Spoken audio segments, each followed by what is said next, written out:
नमस्कार दोस्तों, स्वागत है आपके अपने YouTube चैनल पर। आज हम आपके लिए गुड़ी पड़वा कथा लेकर आए हैं।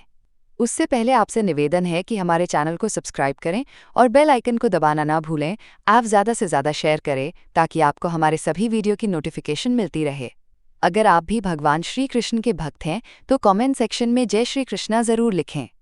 तो आइए शुरू करते हैं। गुड़ी पड़वा से जुड़ी कई कथाएं एवं मान्यताएं प्रचलित हैं। इन्हीं में से कुछ प्रमुख कथाएं आज हम आपको सुना रहे हैं। हमारी सबसे पहली कथा के अनुसार गुड़ी पड़वा पर्व भगवान राम से जुड़ा हुआ है। ऐसी मान्यता है कि त्रेता युग में भारत के दक्षिणी राज्यों पर सुग्रीव का भाई बाली राज करता था। दरअसल वो राज्य सुग्रीव का था, परंतु बाली ने उसे छलपूर्वक छीन लिया था।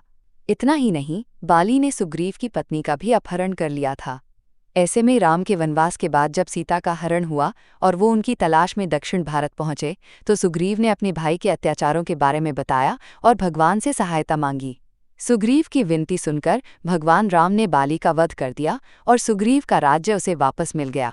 माना जाता है कि चैत्र शुक्ल प्रतिपदा को ही भगवान राम ने बाली का वध किया था। तब से हर वर्ष दुष्ट बाली के वध और सुग्रीव की विजय की याद में गुड़ी पड़वा का ये पर्व मनाया जाता है और विजय पताका के रूप में गुड़ी लगाई जाती है। एक और कथा के अनुसार ऐसा माना जाता है कि गुड़ी पड़वा के दिन ही भगवान ब्रह्मा ने इस समूचे ब्रह्मांड का निर्माण किया था। यह निर्माण सफल होने के बाद ब्रह्मा जी ने विजय का उद्घोष के रूप में गुड़ी फहराई, इसलिए गुड़ी को ब्रह्मध्वज भी कहा जाता है। गुड़ी पड़वा की कहानी।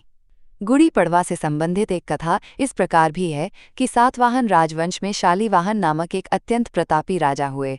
लेकिन जब वो बालक थे तभी उनके पिता का राज्य उनके सामंतों द्वारा छीन लिया गया था। इतना ही नहीं, सामंतों ने उनके परिवार पर आक्रमण कर दिया और शालीवाहन का वध करने का प्रयास किया।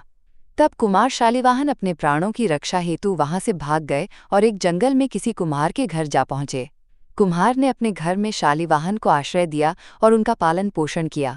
क्योंकि शालीवाहन का लालन पालन एक कुम्हार के घर हुआ था, इस कारण उन्हें लोग कुम्हार मानने लगे, हालांकि वो क्षत्रिय कुल में जन्मे थे। कहते हैं कि शालीवाहन को देवताओं से वरदान प्राप्त था कि वो किसी निर्जीव मूर्ति में प्राण डाल सकते थे।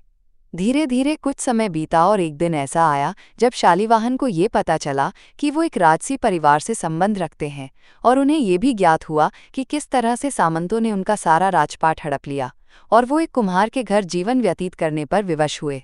ये सब जानने के बाद शालीवाहन ने सामंतों पर आक्रमण करने का संकल्प लिया। खैर, शालीवाहन ने संकल्प तो ले लिया, परंतु युद्ध लड़ने के लिए उनके पास ना तो धन था और ना ही सेना थी। तब उन्हें स्वयं को प्राप्त वरदान का बोध हुआ और उन्होंने मिट्टी की सेना बनाई। युद्ध का समय आने पर शालीवाहन ने मिट्टी की सेना पर पानी के छींटे डालकर उन्हें जीवित कर दिया और युद्ध जीतकर अपना राज्य पुनः प्राप्त किया। तब से कुछ लोग शालीवाहन की विजय के उपलक्ष्य में गुड़ी पड़वा का ये पर्व मनाते हैं। यदि आपको कथा पसंद आया हो तो ज़्यादा से ज़्यादा शेयर करें और बड़ी ई तरह आगे भी कथाएं सुनने के लिए हमारे चैनल को सब्सक्राइब करना न भूलें। धन्यवाद है।